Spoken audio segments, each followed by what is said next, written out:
McGill. We're really excited to have you join us today for this information session on housing for first-year students. Congratulations on being accepted. We really hope you've taken the opportunity to celebrate this major milestone, and we're happy to help guide you through your next steps. So just to give a brief introduction, my name is Momoko. I go by she, her pronouns. I'm a third-year McGill student going into my last year. I study psychology and East Asian studies. I'm an international student from Japan, and I lived in briefly upper res in my first year and then new res for the rest of my time during first year. So if you have any questions about those residences, I'm happy to answer. And yeah, Amanda, if you just want to introduce yourself. Absolutely. So hi, everyone. Again, my name is Amanda. I am the supervisor of residence admissions here at McGill, she, her pronouns. I'm a McGill graduate myself. I'm so excited to welcome you all here. And essentially myself and my office here, we're the ones who manage all of your applications, who assign you into the various spaces, match you with roommates, all of that we are going to get into for today's presentation. Awesome. Okay, so I just want to make a few housekeeping announcements before we proceed. First of all, we will be recording this webinar. The recording and slides with clickable links will be available within a few business days on our website at www.mcgill.ca/getready/webinars. I'll paste that into the chat in a second so you guys have access. Second, your microphones are all currently off. We're going to keep everyone muted during the presentation part of the webinar just to reduce feedback and make sure everyone can hear. But when we get to the Q&A section at the end, we'll allow you to unmute yourself so that you can ask your questions.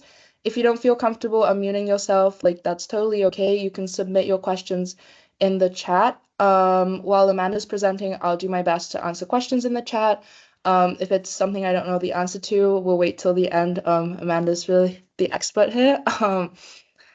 So yeah, without further ado, if we can get started onto the next slide. Awesome.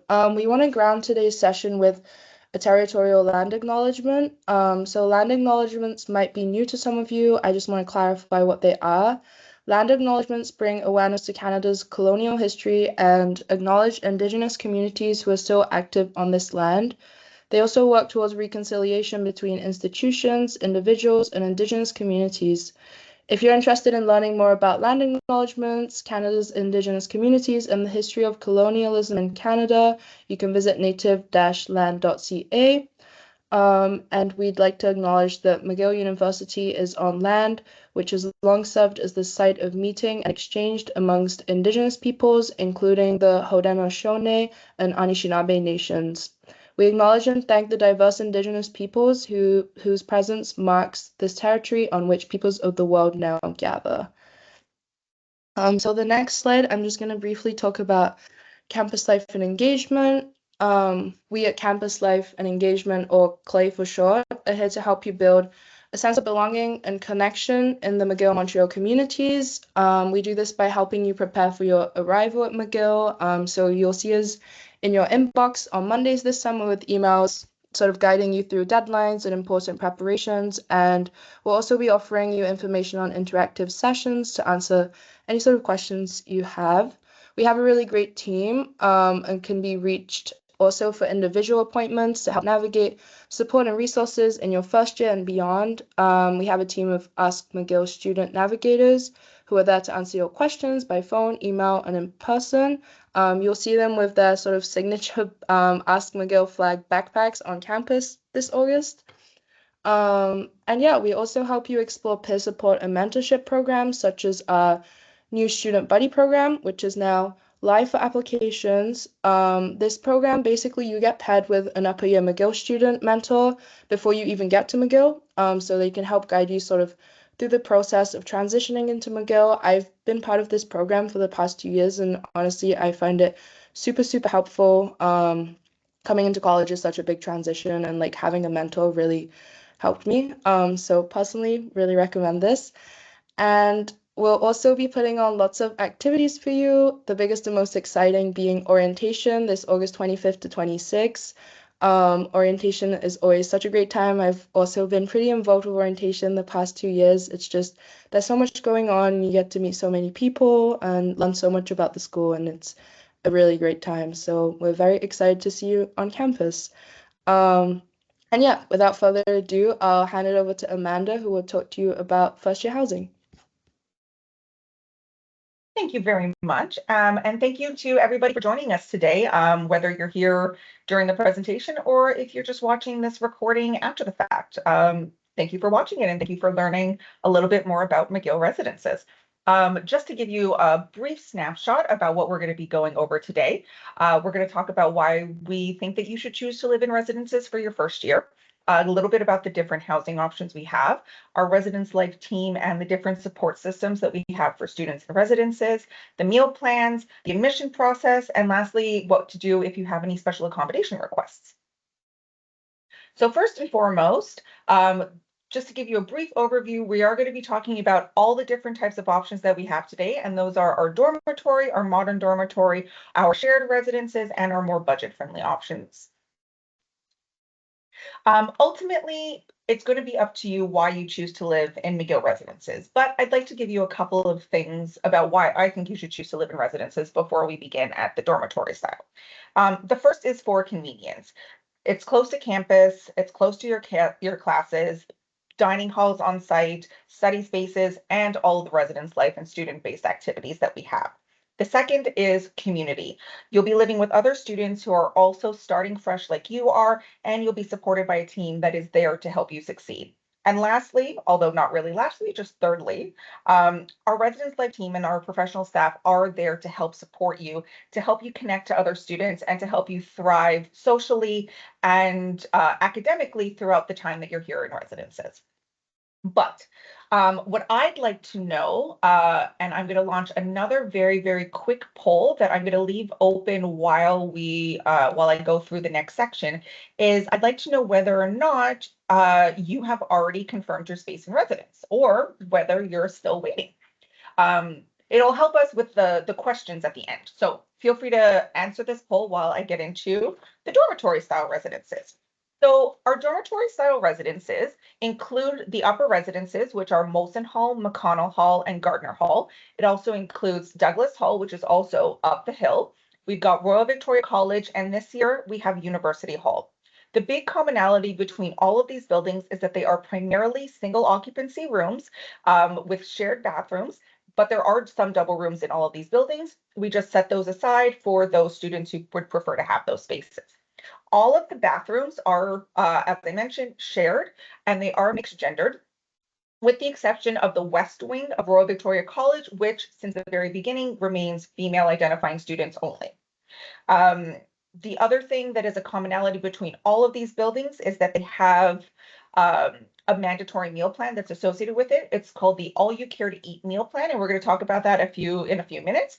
But what's really great about these buildings are that it's really focused on community, it's focused on a little bit of individualism, and it's focused on wanting to make sure that it's the type of environment that best suits you. The smallest is University Hall. That building only has 29 students. And then the large set of these would be Royal Victoria College, which can house approximately 280 students. The others vary depending on size. Have a little bit more information about them here. Another really good thing about all of these buildings is that they all have front desk security that's set up for all of them. It might not necessarily be in the building, but all of the buildings have front desk security.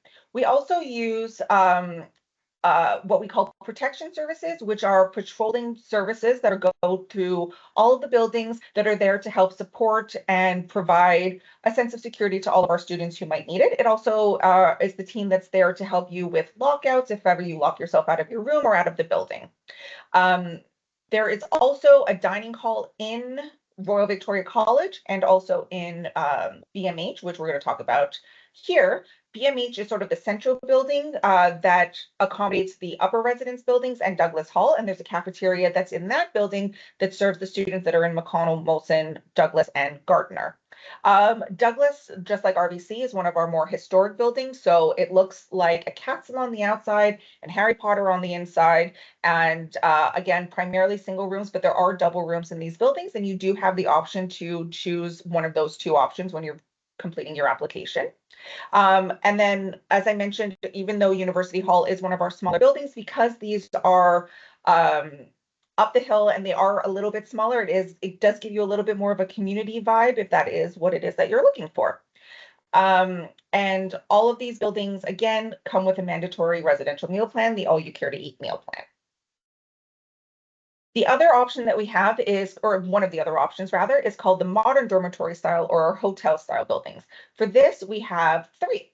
The options are Care for Sherbrooke, the Citadel, and New Residence Hall. The big commonality between all of these buildings is that aside from just being more modern buildings, they're converted hotels, is that they are primarily double rooms, and the double rooms are single gendered, and they have their own private bathrooms versus sharing the bathrooms on the floor. There are single rooms in these buildings, but it's not as common as double rooms, just as with the traditional dormitory, they are more common to have single rooms. Now, Care for Sherbrooke of the three buildings is the most affordable. Again, primarily double rooms. There is also a dining hall in the building, just as with Bishop Mountain Hall and for the upper residences in Douglas and Royal Victoria College for that building and for University Hall. There's also front desk security. There's a front desk in each one of these three buildings. The big thing that stands out for Care for Sherbrooke is a new gym that we're so excited to open for our students this year. So for those students that are in upper res, aside from getting a workout every day when you're walking up the hill, it's also very close to the McGill Athletic Center. But Care for Sherbrooke, the Citadel, and New Residence Hall all have athletic centers within those buildings. There's also some ability for you to do some of your own cooking in these buildings as well. So if you want to be able to supplement some of the meal plan, or if you just want to show off that you're a really good cook, this is a great opportunity to do so. Now, La Citadel is our most modern residence. It's our most recent acquisition. Again, primarily double rooms, on-site gym. There's no cafeteria in the building, but there is a small cafe. But most students that live in La Citadel go across the street to Care for Sherbrooke to eat their lunches. Again, there's an on-site gym, so it's a fantastic way for students to commune and to get a good workout if you don't want to walk up the hill. And it is of the three buildings, our smallest community of the modern dormitory style buildings. And lastly is New Residence Hall. This is not only our largest building out of the three modern dormitory style buildings, but it's also just our largest building. There's over 750 students that live in New Residence Hall, but there's also a lot of great features about it.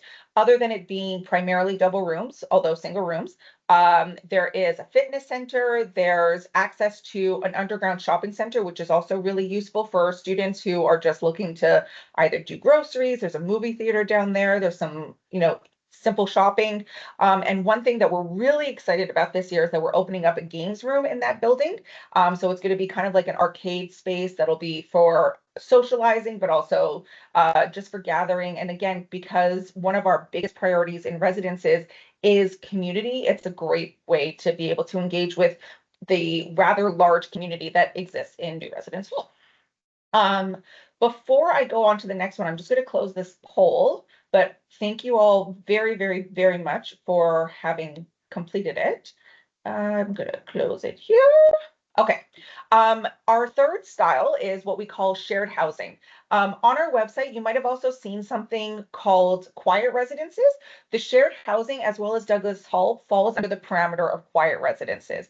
And what quiet residences really mean is that it's an environment that is more focused on studying than it is on socializing. And so for students who are looking for maybe a more again, quiet environment or a more studious environment and not looking necessarily for as much socializing, this is just an option for you. What is the biggest factor within these buildings is that there is no mandatory all you care to eat meal plan. Instead, you have what's called one card dollars, something that we're going to talk about in just a few minutes, but there is no mandatory meal plan. So for students who have, let's say, either dietary requirements, don't want the meal plan, or are looking for something that is maybe just slightly more economical, these would be your best options.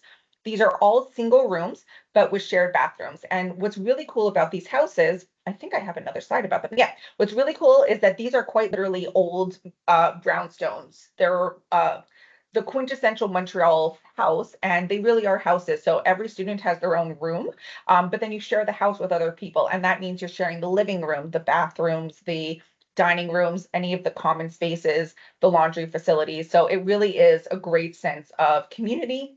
And again, if you are somebody who doesn't want the meal plan for whatever is the reason, this would be a fantastic option for you. Um, just like all of our other buildings, everything is within walking distance to campus. There's part of our protection services, so the roving agents that walk around all of our properties are going to be part of this as well. And we're so excited to have a couple of extra buildings this year to make it a really interesting and dynamic and supportive community as well. And then lastly, we have what we're referring to as our budget-friendly options. This would include Solon Hall and Laird Hall at the McDonald campus. This presentation is primarily geared towards those students that are going to be downtown, but we can also answer any questions about the McDonald campus building. And if you are coming in as a new first-year undergraduate student, you would most likely be assigned to Laird Hall. So Solon Hall is located, I think I have some slides. Yeah, Solon Hall is located in an area of Montreal called St. Henry. It's about a 15-minute commute by public transit, maybe about a 20-minute bike ride. I wouldn't recommend walking. It's maybe about 45, 50 minutes if you're just walking, but on a beautiful day like it is today, absolutely, highly recommended.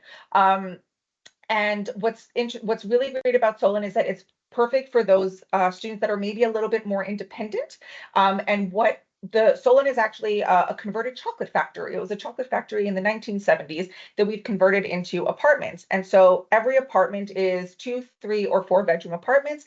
Every student has their own private bedroom in one of these apartments. And the apartments, just like with all of our buildings, are fully furnished, all utilities included, um, laundry in the building, all of those fun things. And it allows you to still have that first year community residence experience, but with a little bit more independence. And Solon Hall, just like our shared residences, don't have a mandatory all you care to eat meal plan. And then the other option, Laird Hall, is a dormitory that is at the McDonald campus. And for those of you who maybe don't know, the McDonald campus is our secondary campus. We have the downtown campus, downtown Montreal. And then we have the McDonald campus, which is located in an area just outside of or still on the island of Montreal, but on what's called the West Island.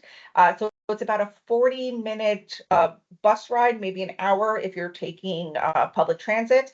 There is a shuttle bus that is free for McGill students that will take you from downtown directly to the McDonald campus. But if you are studying at the McDonald campus, Laird Hall is the best option for you. It's also our most economical option because of where it's located.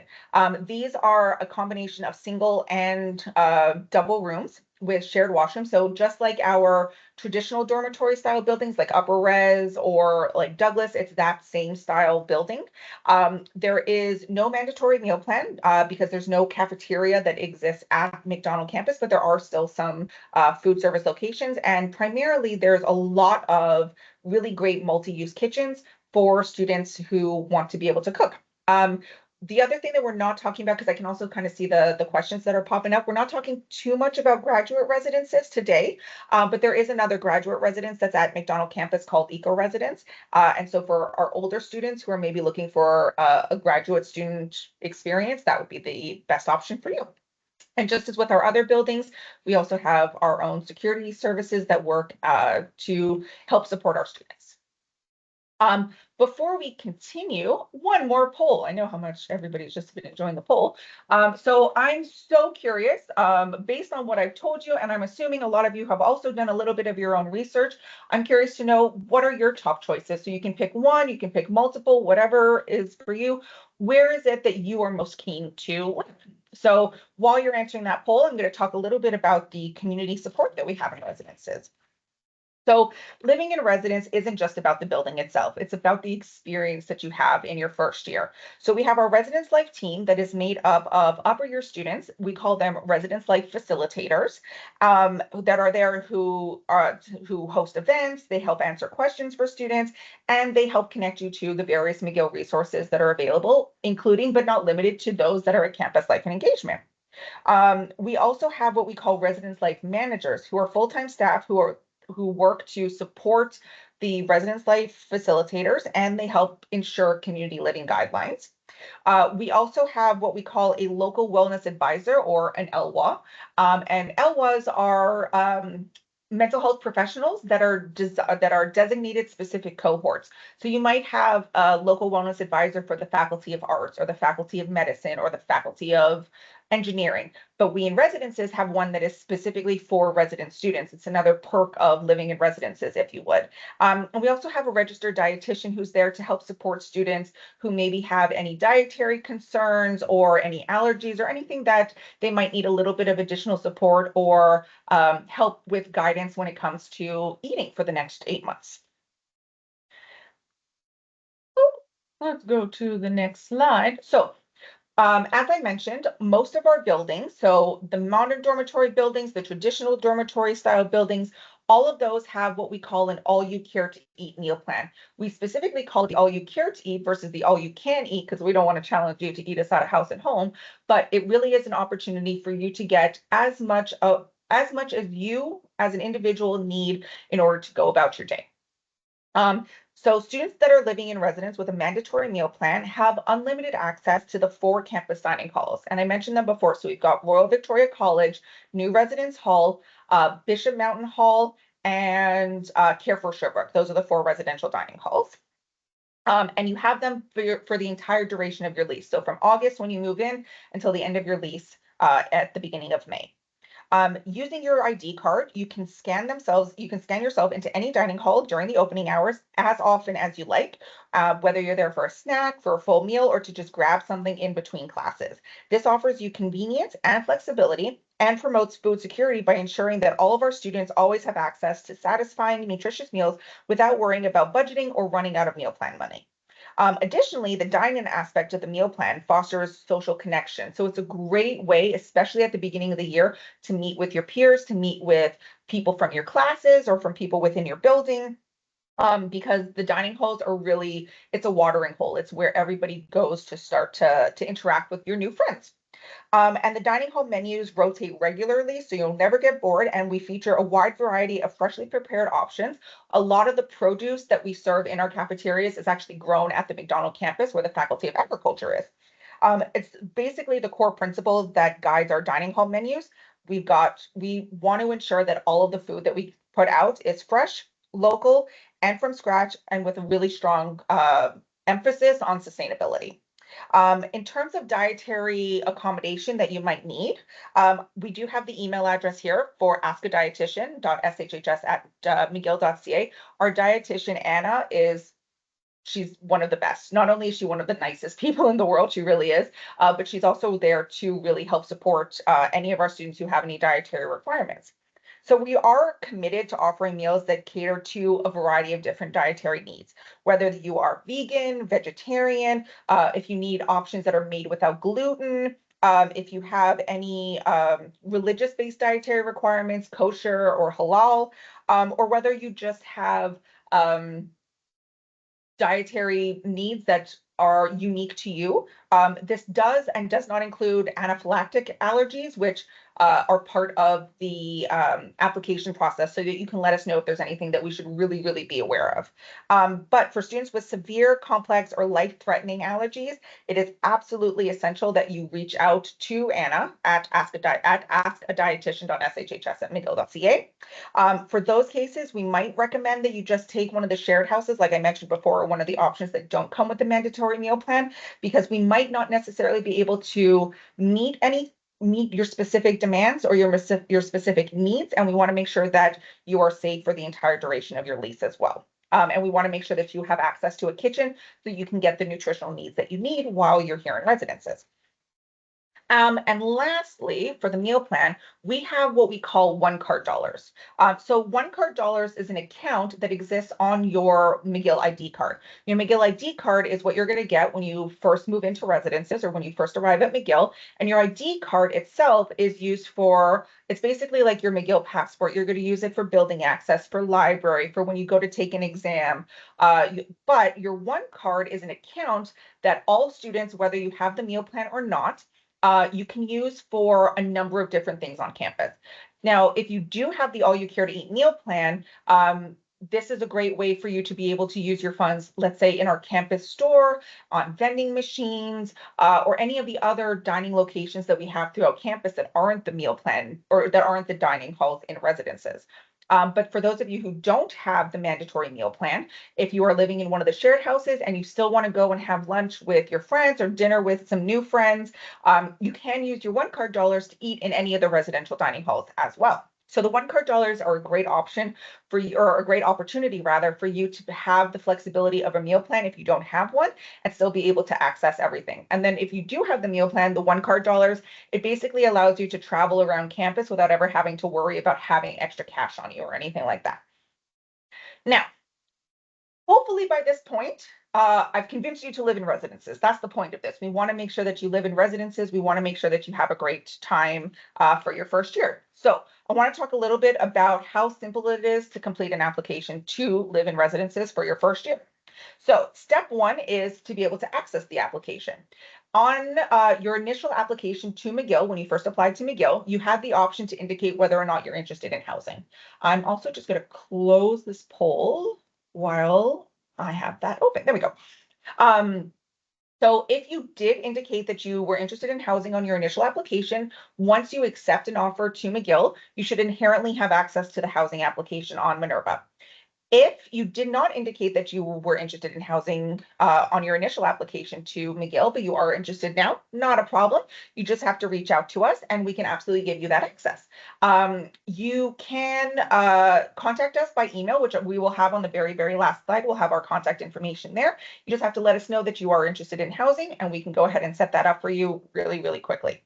Now, step two, once you have access to the application, step two is going to be to read through the room and board agreement. This is essentially the contract, the preemptive information about how the application process will work and how what your contract would look like if you choose to live in residences. So it's really important that you read through this. It is a binding document. Step three, once you've accepted the room and board agreement, you're going to be asked to do two things. One is to rank all of your buildings and room type according to your preference. This is entirely up to you. Hopefully in the presentation now, you've had a chance to kind of figure out what is the type of environment that you're looking for. And this is where you'll be able to let us know what it is that you're interested in. The second part of that is to answer a short survey about yourself. And this is going to be not only for roommate matching, but also just floor matching. So it'll be the best opportunity for us to pair you with other folks on your floor or a roommate that best meets what it is that you are and who it is that you are. My biggest piece of advice for this, and I cannot stress this enough, I'm going off script for this, is be honest. If you're messy, say that you're messy. There's no judgment here. We don't care. If you're a messy person, you're a messy person.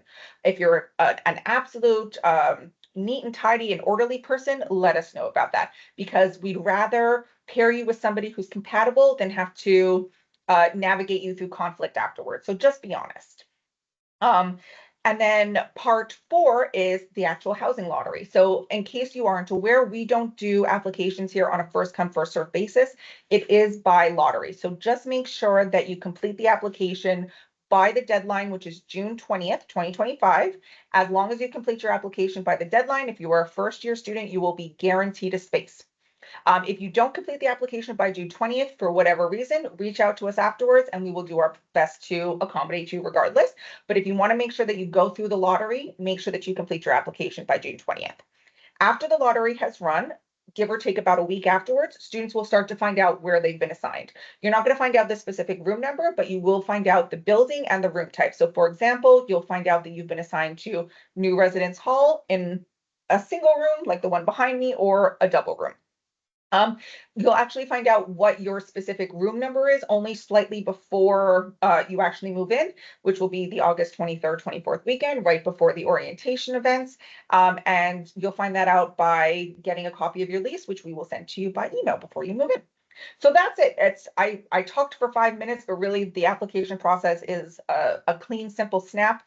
Read the room and board agreement, rank your preferences, tell us a little bit about yourself, and then pay the deposit to secure your space.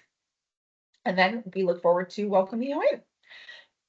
Now, For those of you, for any of you who have any special accommodation requests, there's two types that we consider. So first are any accessibility requests. If you do have any accessibility requests, we do have a web form on our website. I'll make it available in the chat for you here, or you can quite literally just McGill Residences accessibility on Google and you'll be able to find it there. Accessibility requests can only be taken into consideration for your assignment if we receive them before the lottery.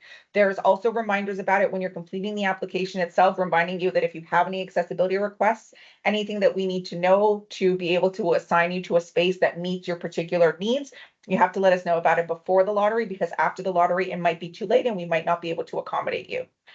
This isn't to say that we'll accommodate every request that we get. From the accessibility request.